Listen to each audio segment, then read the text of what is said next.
चतुर्भुज समांतर चतुर्भुज की विशेषताएं समानांतर चतुर्भुज की विशेषताएं। देखो इसकी विशेषता क्या क्या होता है। सबसे पहले तो हम लोग पढ़ लिए समानांतर चतुर्भुज में, अभी विशेषता बता दिए।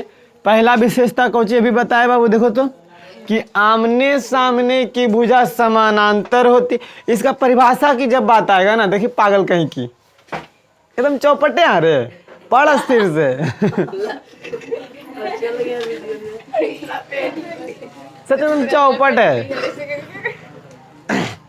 देखो पढ़ाई के समय पढ़ाई कर, ठीक ना, बाकी घर में जाके उन्हें नाच नाचते रहे, कोई दिक्कत नहीं हो। पागल लड़की एकदम। देखो विशेषता में परिभाषा जब याद रखे के बारी आएगा तो सबसे बढ़िया परिभाषा करना है कि आमने सामने भुजा क्या हो, समानांतर हो, उसे समानांतर चतुर्भुज कहते हैं।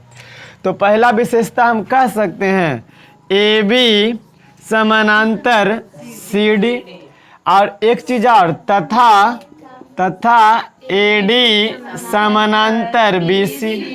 ये पहला विशेषता हो गया बउआ। अब देखो ये विशेषता में हम बताएंगे और क्लास 9 में प्रूव करेंगे, क्लास 8 में नहीं। क्लास 8 में सिर्फ बताएंगे कि ये सभी होता है, क्लास 9 में प्रूव करेंगे। आई बात समझ में। दूसरा क्या होगा, समानांतर चतुर्भुज के सम्मुख भुजा बराबर भी होती है। जैसे समानांतर होती है सम्मुख भुजा तो बराबर भी होता है। दूसरा भी विशेषता क्या रहेगा कि समांतर चतुर्भुज के आमने सामने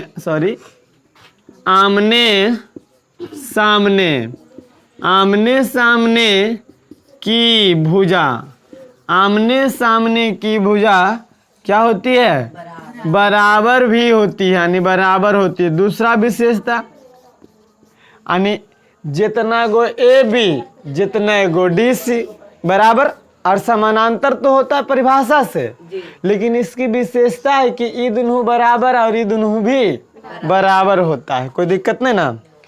तो दूसरा विशेषता क्या आ गया कि समानांतर चतुर्भुज के आमने सामने की भुजा बराबर होती है। यानी हम कह सकते हैं ए बी बराबर सी डी तथा ए डी बराबर बी सी। कह सकते हैं कि नहीं कह सकते हैं। ये दो चीज हो गया क्लियर। अब तीसरा चीज आएगा समानांतर चतुर्भुज के आमने सामने का कोण भी बराबर होता है। आए बात समझ में। बहुत जब आमने सामने की भुजा बराबर तो सामने आमने की कोण भी बराबर होगा। यानी हम यहाँ पे कह सकते थे कि समानांतर चतुर्भुज के सम्मुख भुजा बराबर होती है। आमने सामने बोलिए चाहे सम्मुख बोलिए, बात बराबर हो जाएगा। तो हम यहाँ पे तीसरा विशेषता में कह सकते हैं कि समांतर, क्लास 9 वाला को भी पढ़ा चुके हैं, इसे पढ़ाए ना बुआ। समानांतर चतुर्भुज के सम्मुख भुजा या आमने सामने बोल सकते हैं। नहीं सम्मुख लिख दे कि आमने सामने लिख दे, सम्मुख लिखते हैं क्योंकि बार बार सम्मुख का प्रयोग होगा। समांतर चतुर्भुज के सम्मुख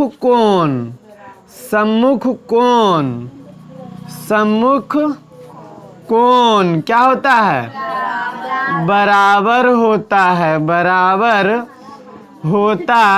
है। अब बराबर होने का मतलब हम कह सकते हैं एंगल ए बराबर एंगल सी, एंगल बी बराबर एंगल डी, या फिर हम ऐसे ही बोल सकते हैं एंगल सी बराबर एंगल ए, एंगल डी बराबर, ऐसे ही बोल सकते हैं क्योंकि आमने सामने का कोण जो होगा क्या होगा, बराबर। अब इस कोण के बराबर इस कोण होगा और इस कोण के बराबर इस कोण। बात समझ में आ गया कि नहीं आ गया। अब अगला है समानांतर चतुर्भुज के आसन्न कोणों का योग 180 डिग्री होता है। तीसरा के बाद चौथा नंबर में क्या लिखेंगे बाबू, समांतर चतुर्भुज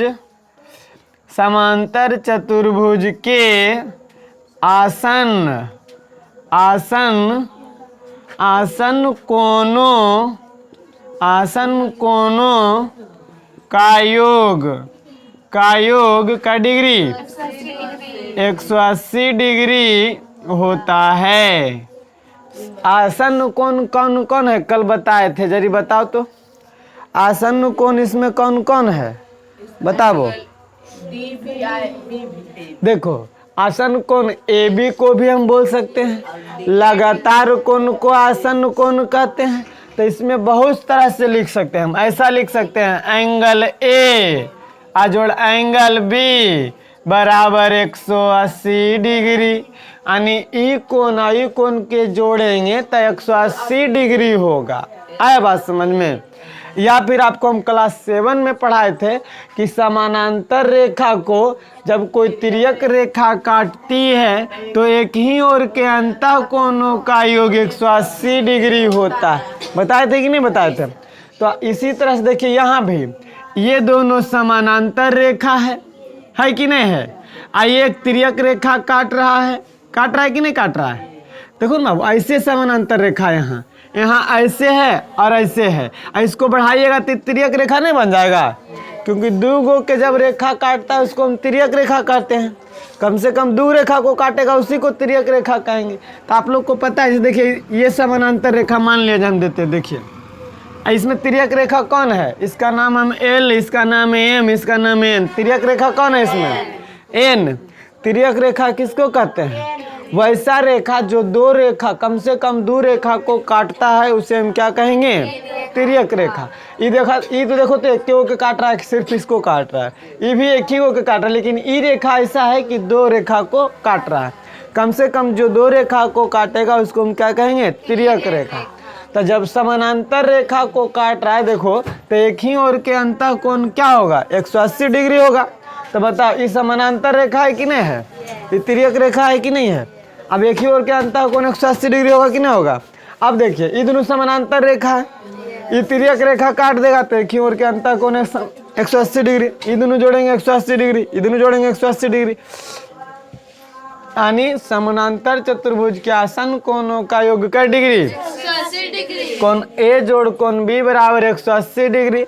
या हम ऐसे भी बोल सकते हैं, कोण बी जोड़ कोण सी भी 180 डिग्री होगा। या हम ऐसे बोल सकते हैं, कोण ए जोड़ कोण डी बराबर भी 180 डिग्री बोल सकते हैं। कोण डी जोड़ कोण सी भी बोलेंगे तो 180 डिग्री बोलेंगे। ऐसे भी बोल सकते हैं, कोण बी जोड़ कोण सी बराबर भी 180 डिग्री बोल सकते हैं, क्योंकि कह दिया कि समानांतर चतुर्भुज के आसन कोणों का योग का डिग्री होगा। अब देखो, समानांतर चतुर्भुज के विकर्ण बच गया, एगो विकर्ण है ना। अब विकर्ण जो होगा समद्विभाजित करेगा अपने आप एक दूसरे को। देखिए, अब इसका विकर्ण डालिए। विकर्ण किसको कहते हैं, जो आसन शीर्ष को नहीं मिलाता है, एगो छोड़ करके मिलाएगा, है ना। एक आसन शीर्ष को छोड़कर मिलाने वाली रेखाखंड को हम विकर्ण कहते हैं, बता दिए थे विकर्ण। अब एगो ई विकर्ण, किसी भी चतुर्भुज में विकर्ण की संख्या कितना, 2। अब विकर्ण जो होगा एक दूसरे को, देखो ई विकर्ण एक दूसरे को आपस में समद्विभाजित करेगा। समद्विभाजित का मतलब बराबर बराबर दो भाग में बांटेगा। जैसे देखिए, ए सी मान लेते हैं 10 सेंटीमीटर है ए सी, तो ई जो काटेगा दो को भाग में बांट देगा, एन 5 और एन 5, 10 में बट गया। अब मान लेते हैं ई वाला छोटे को दिख रहा है ना, तो ये मान लेते हैं 8 है, तो ई जो काटेगा एन 4 आपस में बराबर बराबर भाग में क्या कर देगा, बांट देगा। तो हम कह सकते हैं कि यदि चतुर्भुज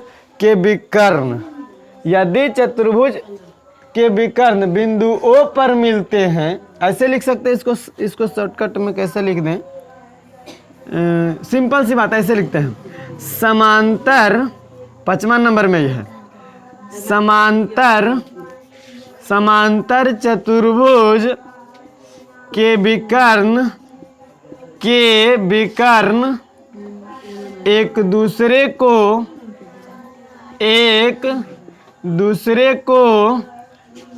आपस में समद्विभाजित करती है। कोई दिक्कत नहीं ना। आपस में समद्विभाजित कहने का मतलब बीच में अगर हम ओ बिंदु दे दे तो ओ ए बराबर ओ सी नहीं, यानी ओ ए बराबर में ओ सी हम कह सकते हैं ओ ए बराबर ओ सी ओ डी बराबर ओ बी नहीं, ओ डी बराबर में ओ बी। ये 5 चीज आपको बड़ी ध्यान से रखना होगा, क्योंकि 5 चीज में कोई एक चीज देवल रहेगा आपके साथ। अब पता करना होगा कि वो समानांतर है कि नहीं है, कौन निकालना होगा। अलवल निकालने के लिए हम सिखाएंगे जैसे जैसे क्वेश्चन पे आएगा। लेकिन सबसे पहले ध्यान रखना है कि समानांतर चतुर्भुज के सम्मुख भुजा समानांतर होती है। दूसरा में रखना सम्मुख भुजा बराबर भी होती है। तीसरा में रखना है सम्मुख कोण बराबर होता है। चौथा में रखना है कौची बार आसन्न कोणों का योग 180 डिग्री होता है। आसन्न कोणों का योग क्या डिग्री? 180। अब पांचवा में रखना है कि विकर्ण बराबर नहीं होता है। ये दोनों विकर्ण बराबर नहीं होता। देखने में लग रहा हो कि ये वाला विकर्ण बड़ा है, ये वाला विकर्ण छोटा है, देखने में नहीं लग रहा है। तो बुआ जैसे समानांतर चतुर्भुज मान लिया जाए, हम ऐसे बना लेंगे। देखो ऐसे, यहाँ से ये ऐसे कर देंगे, ये भी समानांतर चतुर्भुज है कि नहीं है? अब देखिए इसका विकर्ण खींचेगा तो एगो बड़के को है, एगो छोटे को है कि नहीं है? तो विकर्ण बराबर नहीं होता है समानांतर चतुर्भुज में, लेकिन विकर्ण जो है आपस में समद्विभाजित कर लेता है, बराबर बराबर 2 भाग में बांट लेता है। एक बराबर ई और एक बराबर में। बात आया समझ में कि नहीं आया? समानांतर चतुर्भुज के 5 को विशेषता, कोई दिक्कत नहीं ना। अब ऐसी बउआ अगला हम कुछ लिखे लिए समलंब चतुर्भुज। समलंब चतुर्भुज में भी विशेषता है, फिर सम चतुर्भुज में विशेषता है, आयत की विशेषता है, वर्ग की विशेषता है। सब की विशेषता पढ़ने के बाद चैप्टर में आएंगे। बात आया समझ में? चल नोट कर।